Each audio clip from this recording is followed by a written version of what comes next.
पहले घर के काम से फ्री होती तो बोर होती, जिसके बाद उसने घर में ही दुकान खोलने की सोची। अरे ये इतने सारे कपड़े, अरे बहू क्या करेगी इनका? माँ जी मैं घर में बोर होती हूँ तो सोचा सामने के कमरे में कपड़ों की दुकान खोल लूं, घर का काम भी हो जाएगा और 4 पैसों की कमाई भी। अरे वाह वाह, ये तो बहुत ही अच्छी बात है, मैं भी तेरी मदद कर दिया करूंगी। वाह माँ जी तब तो मजा आ जाएगा, अब हम दोनों मिलकर खूब पैसे कमाया करेंगे। अब क्या था, सास बहू का काम चल पड़ा। एक दिन, अरे राकेश की माँ सुनती हो, कहाँ चली गई? भूख के मारे पेट में चूहे कूद रहे हैं। अरे नंदिनी कहाँ हो, भूख लग रही है। पापा कहाँ है माँ?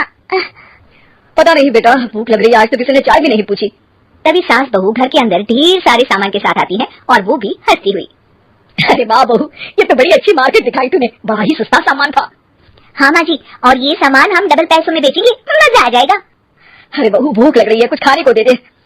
माँ क्या बात है, आज किसी ने पापा को चाय भी नहीं दी? अरे बेटा, अब 40 साल में तेरे पापा ने क्या चाय बनाना भी नहीं सीखा? अरे बेटा रहने दे अब इस बहस को, तुम लोगों ने वैसे बनाया क्या है? बहू परेशान हो जाती है और सास को अकेले में लेकर जाती है। माँ जी आज तो हम लोगों ने खाना ही नहीं बनाया। अरे बेटा, बाहर के छोले भटूरों से पेट इतना भर गया कि याद ही नहीं रहा कि घर में ये लोग भी हैं खाना खाने के लिए। अब क्या किया जाए? तभी घर में एक महिला आती है। जी वो सुना है आप लोगों की यहाँ साड़ी बिकती है, जरा दिखाएंगे क्या? हाँ हाँ क्यों नहीं, माँ जी आप इन्हें साड़ी दिखाइए, मैं तब तक पिताजी और इनके लिए खाने का इंतजाम करती हूँ। सास उस औरत को लेकर सामने वाले कमरे में चली जाती है जहाँ उन लोगों ने दुकान खोली थी। वहीं बहू भी किचन में चली जाती है। अब इतनी जल्दी क्या बनाऊं, पापा जी तो खाने के लिए भी बैठ गए हैं। आइडिया, मैं खाना बाहर से ही ऑर्डर कर देती हूँ। थोड़ी देर में खाना आ जाता है और बहू टेबल पर खाना लगा देती है। हे भगवान, कितनी कड़वी दाल बनाई है बेटा। नहीं नहीं पिताजी वो। क्या बात है नंदिनी, रोटी तो चबाई ही नहीं जा रही है, लग रहा है रबड़ खा रहा हूँ। एक तो इतने महंगे होटल से खाना मंगवाया और वो भी इन लोगों को पसंद नहीं आया। तभी सास नोट गिनती हुई बाहर आती है। वाह माँ जी बड़ी कमाई हुई लगती है। हाँ, मैंने वो 2000 वाली साड़ी 3000 में बेच दी। अरे वाह माँ जी। दोनों सास बहू बहुत खुश हो जाती हैं। मेरे पेट में ना बेटा जोर का दर्द हो रहा है। अरे माँ क्या हुआ, पेट में दर्द? बाहर का कुछ खाया था क्या? मैदा तो नहीं खा लिया? मैंने छोले भटूरे खाए थे। माँ क्यों खाए? आपको तो पता है कि आपको मैदा सूट नहीं करता। चलिए माँ को डॉक्टर के पास ले जाते हैं। तभी अंदर से पापा की आवाज आती है। हे भगवान, मेरा तो पेट खराब हो गया। सब पिताजी के पास जाते हैं। पिताजी आपको क्या हुआ?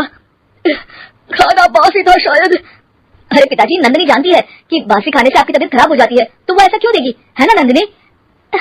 वो खाना मैंने बाहर से ऑर्डर किया था, मैं और माँ दुकान का सामान लेने गए थे इसलिए खाना नहीं बना पाए। क्या नंदिनी, दुकान के चक्कर में तुमने तो सारे घर का हाल बिगाड़ रखा है। चलो अब माँ और पापा को लेकर अस्पताल चलते हैं। अस्पताल में जाने पर डॉक्टर कहते हैं, हाँ इन दोनों को तो एक दिन के लिए एडमिट करना पड़ेगा। क्या? क्यों? पेट ही तो खराब है ना।